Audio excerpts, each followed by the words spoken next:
बिस्मिल्लाहिर्रहमानिर्रहीम। अस्सलाम वालेकुम व्यूअर्स, मैं हूं मोहम्मद कमरुज़्ज़मान और आप देख रहे हैं मेरा YouTube channel Cori's industrial electronics. Viewers, जैसा कि आप स्क्रीन पर देख रहे हैं, ये एक टाइमर है अटोनिक्स कंपनी का और ये एक डिजिटल टाइमर है जिसका मॉडल नंबर है LE3S। आज हम आपको इस टाइमर के बारे में बहुत ही मुफीद, अच्छी और तफसील के साथ मालूमात देने वाले हैं। तो आपसे गुजारिश है कि इस लेक्चर को बिल्कुल स्किप ना कीजिएगा, क्योंकि ये एक लेंथी लेक्चर होगा, लंबा लेक्चर होगा और इसके अंदर बहुत अहम किस्म की बातें बताई जाएंगी और इसकी जो डाटा शीट्स वगैरह बहुत कॉम्प्लिकेटेड हैं, हम आपको इसको आसान करके बताएंगे। जैसा कि आप देख रहे हैं, इसके अंदर ये स्विचेस हैं, ये थंबनेल स्विचेस कहलाते हैं। या अंगूठे से इनको आप ऑन ऑफ कर सकते हैं। जो पहले वाला जो ये स्विच है, ये हमारा मोड, इसका सिलेक्शन है। मोड सेलेक्ट करते हैं, जैसे कि इस वक्त मोड ए पे सिलेक्टेड है। अगर हम इसको चेंज करें तो mode B, C, D, E, F, H, K, L और N, ये इसके 10 मोड ऑफ ऑपरेशन हैं। इन मोड ऑफ ऑपरेशन के बारे में हम आपको तफसील से बताएंगे। उसके बाद जो नेक्स्ट 3 डिजिट हैं, ये इसके टाइम की सिलेक्शन है कि आप टाइम रखना चाहते हैं अपने टाइमर का। उसके बाद ये जो लास्ट वाला है राइट साइड पे, ये टाइम की रेंज है। जैसे कि इस वक्त 10 घंटे पे ही सेट हुआ है। ये सेकेंड, मिनट, 0.1 सेकेंड, उसके बाद सेकेंड और 0.1 मिनट, 0.1 आवर, 10 आवर। तो यहाँ से इसकी सिलेक्शन कर सकते हैं आप टाइम के रेंज की। हम इसको सेकंड पे रख देते हैं और जो ये इसकी रेंज की सिलेक्शन है वो आपके डिस्प्ले के ऊपर भी नजर आएगी। डिस्प्ले में देख लीजिए, ये एक स्विच बना हुआ है। ऊपर वाला जो है ये इसका कॉमन है, ये नॉर्मली क्लोज है, ये नॉर्मली ओपन है। जिस वक्त रिले की आउटपुट चेंज होगी तो उस वक्त जो है ये स्विच भी चेंज होगा, ये डिस्प्ले पे आपको नजर आएगा। ये जो आपको 0 नजर आ रहा है, यहाँ पर आपका टाइम आएगा जितना टाइम गुजर चुका होगा। ये मैंने बताया है कि ये टाइम की यूनिट्स हैं। जो भी सिलेक्शन होगी, मिनट, आवर या सेकंड, वो यहाँ डिस्प्ले करेगा। उसके अलावा ये आपको एक बार नजर आ रहा है। ये एक बार यहाँ से लेके यहाँ तक मूव करता है, चलता है, जो कि 0 से लेके 100% आपका जो टाइम इलैप्स्ड है, जो प्रोग्रेशन आपका टाइम है, जितना टाइम गुजर चुका है, वो बार ग्राफ की सूरत में भी आपको नजर आएगा। तो ये इसका फ्रंट पैनल था। अब हम आपको इसकी पिन आउट्स के बारे में बताते हैं। ये इसकी व्यूअर्स पिन आउट हैं। इसकी जो पावर है, जिसको सोर्स का नाम दिया है, वो पिन नंबर 2 और पिन नंबर 7 के ऊपर है। उसके बाद जो पिन नंबर 2 है, वहां से कॉमन लेके, और ये 3 स्विचेस हैं इसके, इनहिबिट, स्टार्ट और रीसेट। तो ये यहाँ पर पिन नंबर 2 से लेके और पिन नंबर 1 पे जो है वो इनहिबिट का सिग्नल दिया जाता है, पिन नंबर 3 पे स्टार्ट का और पिन नंबर 4 पे रीसेट का। उसके बाद पिन नंबर 8 को कॉमन लेके ये हमारी 2 स्विचेस हैं। पिन नंबर 5 के ऊपर नॉर्मली क्लोज स्विचेस है और पिन नंबर 6 के ऊपर नॉर्मली ओपन है। यही वो स्विच है जो हमें डिस्प्ले के ऊपर नजर आता है। उसके बाद हम सोर्स की बात कर लेते हैं। तो सोर्स इसकी जो है, पावर सोर्स जो है, वो 24 वोल्ट से लेके 240 वोल्ट AC सप्लाई आप इसको दे सकते हैं, या 24 वोल्ट से लेके 240 वोल्ट DC आप इसको दे सकते हैं। और अगर आपने इसको DC देनी है तो आपने जो नेगेटिव है या 0 वोल्ट है वो अपने पिन नंबर 2 के ऊपर देना है, और प्लस जो है 24 वोल्ट, 50 वोल्ट, जो भी अपने प्लस वोल्ट देने हैं वो अपने पिन नंबर 7 पे देने हैं। और अगर आप इसको AC पे चला रहे हैं तो आप कोशिश करें कि पिन नंबर 7 के ऊपर आप फेज दें और पिन नंबर 2 के ऊपर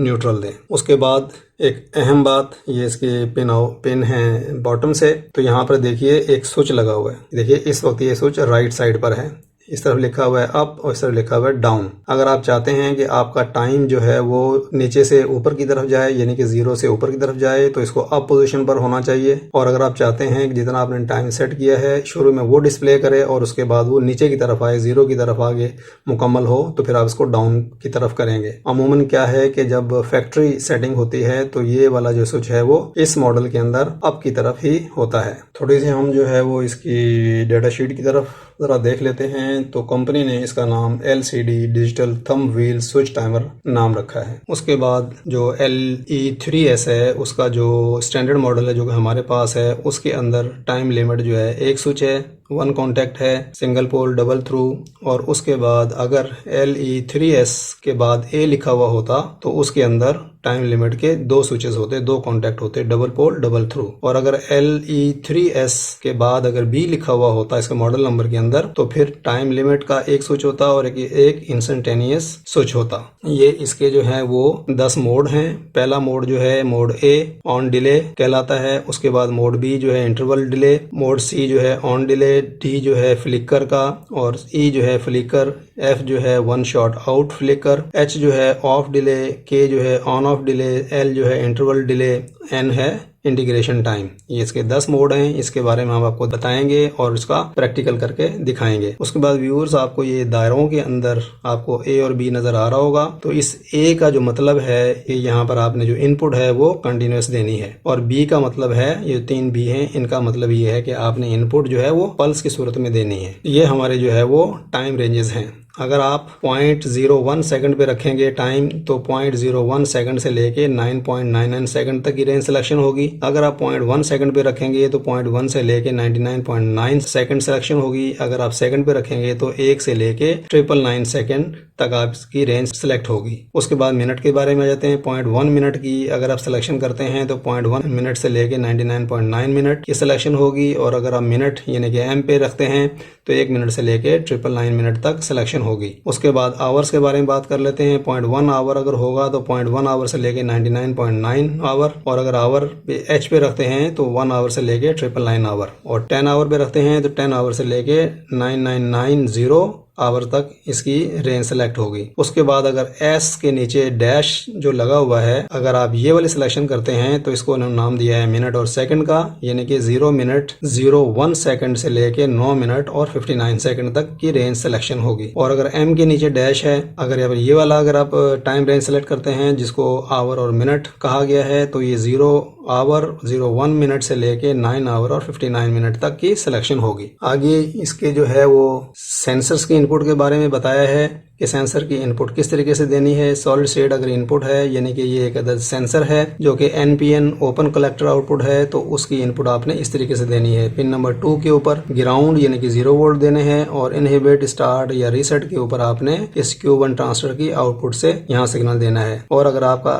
ओपन कलेक्टर नहीं है, नॉर्मली NPN ट्रांसफर है, तो 0 वोल्ट आपने यहाँ से देने हैं ग्राउंड से, और आउटपुट आपने इसके कलेक्टर से लेके सेम वैसे ही देना है। और जैसा कि हम यूज करेंगे, हम यूज कर रहे हैं ये जस्ट एक स्विच यूज कर रहे हैं, तो हम 0 वोल्ट यहाँ से लेंगे और 0 वोल्ट इन पे देंगे, और हम इसको 24 वोल्ट पे यूज करेंगे। अच्छा व्यूअर्स, जैसे कि आप पिक्चर में देख रहे हैं, ये हमने ऑन डिले यानी कि मोड ए के बारे में इसकी डायग्राम दिखा रहे हैं, टाइमिंग डायग्राम के किस तरीके से ये काम करता है। तो ये कुछ कॉम्प्लिकेटेड है, हमने इसको आसान करके बनाया है और आपको दिखाएंगे, लेकिन फिर भी अगर आप इसको रीड करना चाहें तो मैं थोड़ा सा आपको इसके बारे में गाइडलाइन दे देता हूं। ये देखिए, जो ऊपर की लाइन है ये पावर शो की है कि टाइमर को हमने जो पावर दी है वो ये शो की है। ये हमारे स्टार्ट सिग्नल्स हैं, और हमारा ये रीसेट सिग्नल है, और ये हमारी रिले आउटपुट है, यानी कि हमारी आउटपुट ये नज़र आ रही है आपको।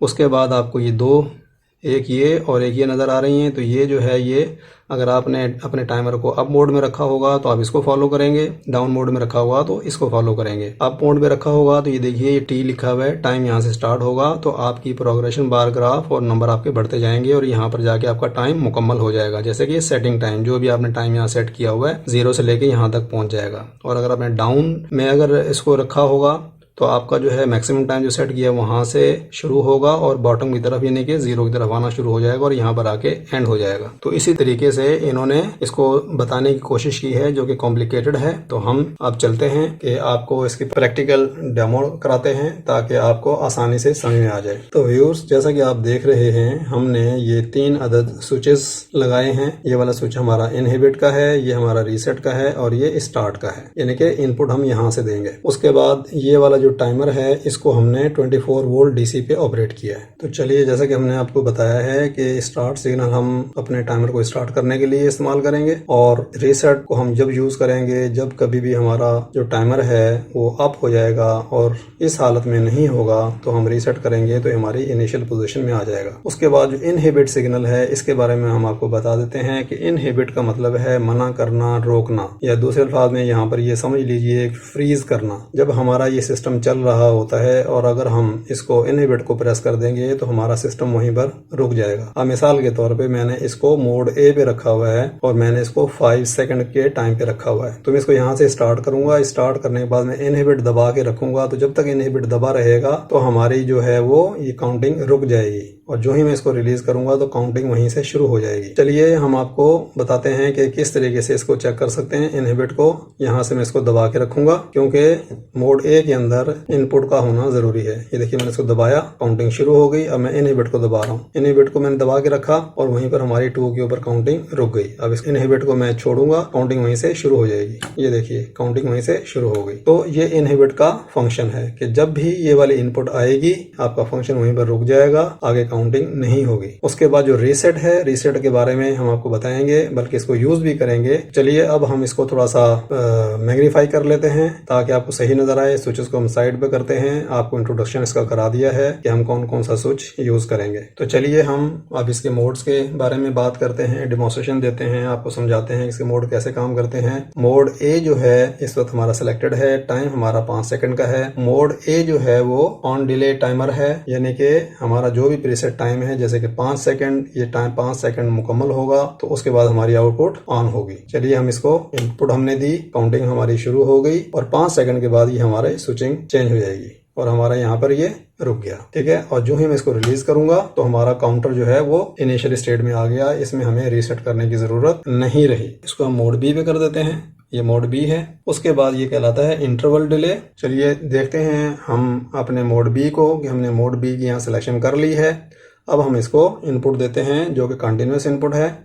ये दे के रखी, ये देखिए आउटपुट इसकी ऑन हो गई और ये चूंकि कंटिन्यूस इनपुट है 5 सेकंड के बाद आउटपुट जो है वो खत्म हो गई और हमने इनपुट को हटाया तो हमारा ये भी ऑटोमेटिक रीसेट हो गया। उसके बाद सी में जाते हैं। सी हमारा कहलाता है सिग्नल स्टार्ट ऑन डिले। इसमें क्या होगा कि हम इनपुट की एक पल्स देंगे, यानी कि इनपुट दे के छोड़ देंगे, उसके बाद टाइम मुकम्मल होने के बाद हमारी आउटपुट ऑन होगी। ये देखिए मैं इसको इनपुट दे के छोड़ता हूँ, इनपुट देके छोड़ दिया। अब हमारा टाइम मुकम्मल होगा और उसके बाद हमारी आउटपुट ऑन होगी। उसके बाद हम इसको मोड डी पे करते हैं। तो आउटपुट डी जो है हमारा, उसका नाम है फ्लिकर। और फ्लिकर की मैं आपको बता दूं, फ्लिकर का मतलब है बार बार रिपीट होना, बार बार किसी प्रोसेस का होना। तो फ्लिकर इसमें क्या होगा कि 5 सेकंड के लिए, जैसे कि हमने टाइम सेट किया हुआ है, 5 सेकंड के लिए हमारी जो आउटपुट है वो ऑन होगी, फिर 5 सेकंड के लिए ऑफ होगी, फिर 5 सेकंड के लिए ऑन होगी। इस तरीके से ये प्रोसेस जारी रहेगा जब तक कि हम इनपुट दे के रखेंगे। चलिए मोड डी के अंदर जो कि फ्लिकर मोड है, हम इसको इनपुट दे के रखते हैं। इसको मैंने इनपुट का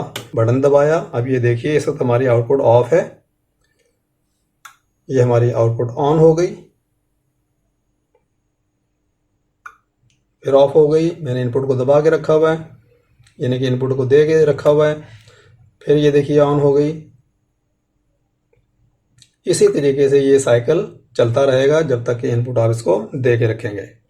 मैंने हटाया और ये अपने इनिशियल स्टेट पे आ गया। चलिए जो नेक्स्ट मोड है हमारा वो ई है। ई मोड के अंदर क्या है, सिग्नल स्टार्ट फ्लिकर इंटरवल, यानी कि इस मोड के अंदर हम क्या करेंगे कि सिर्फ एक पल्स देंगे इनपुट पे और यही साइकिल जो फ्लिकर वाला है वो चलता रहेगा। चलिए ये मैंने इसको इनपुट दी, ये देखिए हमारी आउटपुट ऑन हो गई, 5 सेकंड के लिए ऑन रहेगी, फिर ऑफ हो गई, 5 सेकंड के लिए फिर ऑफ रहेगी, फिर 5 सेकंड के लिए ऑन रहेगी और इस तरह ये चलता रहेगा जब तक कि हम इसको ऑफ ना करें। ऑफ कैसे होगा, इसको हम रीसेट का बटन दबाएंगे। ठीक है, रीसेट बटन दबाया तो ये हमारा मोड रुक गया, ऑफ हो गया। उसके बाद नेक्स्ट मोड है हमारा ई के बाद एफ मोड। एफ मोड कहलाता है वन शॉट आउट फ्लिकर। चलिए हम आपको पहले बताते हैं वन शॉट आउटपुट का क्या मतलब है। इसमें जो इनपुट है वो पल्स इनपुट है, यानी कि इनपुट दे के हटा लेना है। इनपुट दे के मैंने हटा लिया, ये देखिए आउटपुट ऑफ है 5 सेकंड के लिए। ये देखिए जो ही 5 सेकंड मुकम्मल हुए, 1 सेकंड के लिए आउटपुट आई और हमारा दोबारा ऑफ हो गया। फिर ये देखिए 1 सेकंड के लिए आउटपुट देता है, ये हर 5 सेकंड के बाद 1 सेकंड के लिए, यानी कि एक वन शॉट आउटपुट देता है। ये देखिए इसको ऑफ करने के लिए हम रीसेट बटन दबाएंगे। उसके बाद जो नेक्स्ट मोड है एफ के बाद वो हमारा है एच मोड। एच मोड जो है वो ऑफ डिले है। जो ही हम इनपुट को ऑन करेंगे, ऑन करते ही हमारी आउटपुट ऑन हो जाएगी और जो ही हम इसको रिलीज करेंगे, इनपुट को रिलीज करने के प्रीसेट टाइम तक वो ऑन रहेगी, उसके बाद ऑफ हो जाएगी। ये देखिए मैंने इसको इनपुट दी, हमारी आउटपुट ऑन हो गई। ठीक है, और जो ही मैंने इसको छोड़ा उसके बाद हमारा काउंटर चल पड़ा और ये प्रीसेट टाइम जो कि 5 सेकंड है उसके बाद ये आउटपुट ऑफ हो जाएगी। और इसको नॉर्मल पोजीशन में लाने के लिए हम रीसेट का बटन प्रेस करेंगे। नेक्स्ट जो मोड है हमारा एच के बाद वो है के मोड। के मोड कहलाता है ऑन ऑब्लिक ऑफ डिले। इसमें भी हम देख लेते हैं। ये हमने इनपुट को ऑन किया तो ये हमारा टाइमर चल पड़ा, उसके बाद रुक गया, ठीक है। और उसके बाद जो ही हमने इनपुट को हटाया तो हमारा ऑफ डिले चलना शुरू हो गया, ठीक है। उसके बाद नेक्स्ट मोड है वो है एल मोड। एल मोड जो है वो कहलाता है वन शॉट आउट। इसको भी देख लेते हैं कि ये कैसे काम करता है। तो इसमें आपने इनपुट जो है वो पल्स इनपुट देनी है, यानी कि थोड़ी देर के लिए इनपुट देनी है और छोड़ देना है, ठीक है। आपने इसको छोड़ दिया तो ये देखिए आउटपुट आ गई। और उसके बाद 5 सेकंड के लिए प्रीसेट टाइम के लिए हमारा जो टाइमर है वो ऑन रहा, उसके बाद ऑफ हो गया। और उसके बाद रीसेट करेंगे इसको इनिशियल स्टेट में लाने के लिए। नेक्स्ट जो आखिरी है एन जो कहलाता है इंटीग्रेशन टाइम। ये टाइमर ऐसा है, ये मोड ऐसा है कि इसके अंदर आप जितना भी आप देर बटन दबाएंगे, इनपुट दे के रखेंगे, वो अकामुलेट होता जाएगा। मिसाल के तौर पे मैंने इसको इनपुट दी, इसको मैंने छोड़ दिया इनपुट को, 1 सेकंड का इसमें हमारा टाइम जमा हो गया। फिर दोबारा इसको दी, फिर ये देखिए दूसरा सेकंड जमा हो गया, फिर दोबारा दी, ये देखिए फिर 3 सेकंड, और उसके बाद दबा के रखा तो ये 5 सेकंड मुकम्मल होने पे टाइम अप हो गया और हमारी आउटपुट ऑन हो गई और ऑन ही रही। रीसेट करने के लिए रीसेट हम इसको करेंगे तो इनिशियल स्टेट पर आ जाएगा। दोबारा देखिए हम थोड़ा सा टाइम बढ़ा के देखते हैं, 5 सेकंड से इसको ज़्यादा करके देखते हैं। ये देखिए 9 सेकंड हो गया। अब इसको मैंने दबा के रखा, ठीक है, 3 सेकंड पे रोक दिया, इनपुट ख़त्म कर दी। फिर दोबारा मैंने इसको दबाया तो ये 3 सेकंड से ही शुरू हुआ, फिर रोक दिया। उसके बाद दोबारा इसको मैंने 1 सेकंड के लिए किया, रुक गया, और जो ही ये 9 सेकंड पे जाएगा तो आउटपुट आपकी ऑन हो गई। तो उसके बाद रीसेट करके इसको ऑफ कर दिया। तो व्यूअर्स इसके ये 10 मोड्स ऑफ ऑपरेशन थे LE3S डिजिटल टाइमर के। उम्मीद है कि आपको इस टाइमर के बारे में, इसके मोड्स के बारे में अच्छे तरीके से पता चल गया होगा आसानी के साथ। बाकी डिटेल आप इसकी जो डेटा शीट है उसमें देख सकते हैं। तो उम्मीद है कि आपको ये वीडियो पसंद आई होगी, आपके इल्म में इजाफा हुआ होगा। तो मिलते हैं इंशाल्लाह ताला अगले लेक्चर में। जब तक के लिए अल्लाह हाफिज़।